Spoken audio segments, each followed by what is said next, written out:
Hello, you bibliophiles, and welcome to another book review. Today, we're going to be taking a look at Harry Potter and the Chamber of Secrets, the Minalima Illustrated Edition.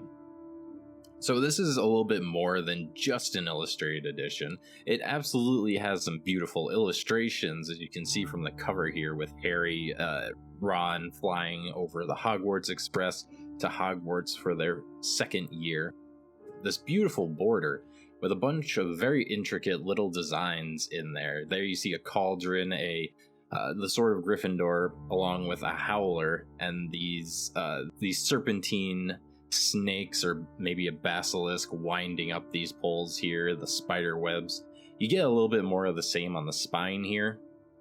Again, you have this beautiful gold pattern here that is going to look lovely on your shelf. On the back is another is kind of a silhouette of the image that's on the front. It's still embossed into the book itself. If I get the light just right, you can see it actually sticks out a little bit. One of the things that I can't really show in the video is how the book feels. So the cover is actually it's almost puffy. It's kind of soft, which is weird to say for a hardcover, but it adds a little bit to the book for me because it's very comfortable in the hand.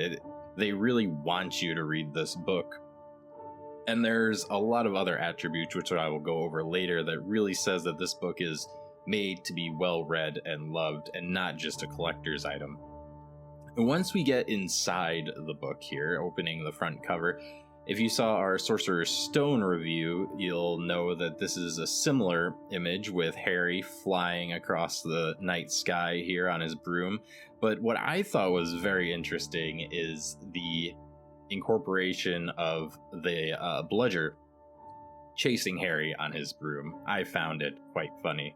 And I like that little detail added in there. As we flip through, we get to the title page here, and the Lockhart quill, which is beautiful, just how I pictured it, just as flamboyant and crazy as Lockhart's quill should be.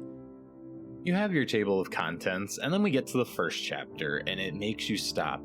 As much as you know you want to dive into the story, the illustrations are just so bright, colorful, and full of life. A bit ironic for the Dursleys' house. The page is just so eye-catching. The beautifully well-done illustrations, the very stylish border embodying the theme of the book with serpents and spider webs, and you can continue to look closer and closer at this page to find even more detail upon the details. Harry's glasses, the paintbrush Harry uses to paint the garden bench, and the lock put on his room. You can really spend an unreasonable amount of time on each chapter's title page searching for the hidden references. I'm obviously not going to give them all away because searching and finding them is part of the fun and charm of this book. We are going to flip through some pages so you can get a sense of the style of these illustrations.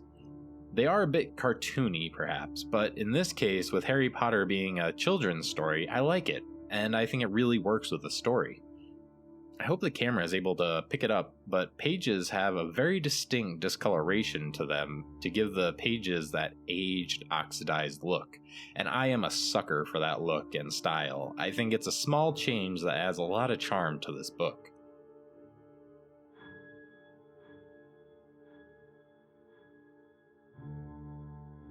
I'm gonna stop on this illustration because it really caught my eye when I first flipped through.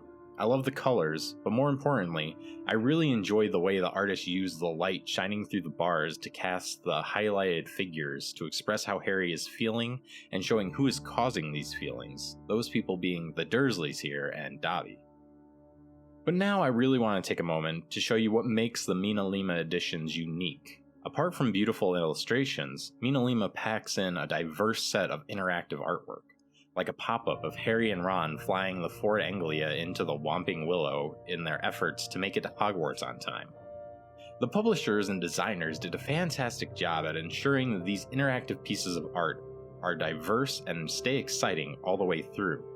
And I would be remiss if I didn't mention the quality of the materials used. The paper is very thick and durable. The pop-ups are made of very thick and sturdy cardboard as opposed to some of the thinner, almost paper-like pop-up materials I've seen in the past.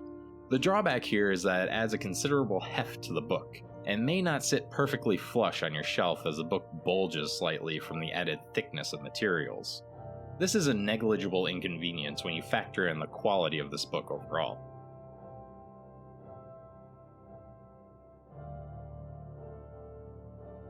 So to end it, my final thoughts? I would recommend this book to any Harry Potter collector, but speaking as a parent, I would also recommend this as a book for younger children who are being introduced to Harry Potter or in the transition phase from picture books to chapter books.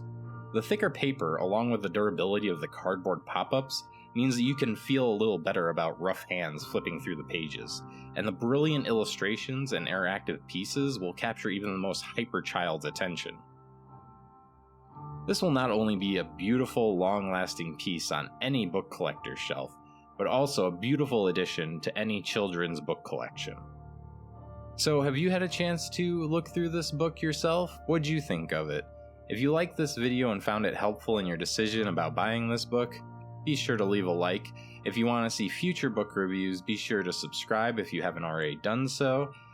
And I would like to send a special thank you to the supporters who have donated to the channel. We cannot thank you enough for your support, and we will see you in the next video.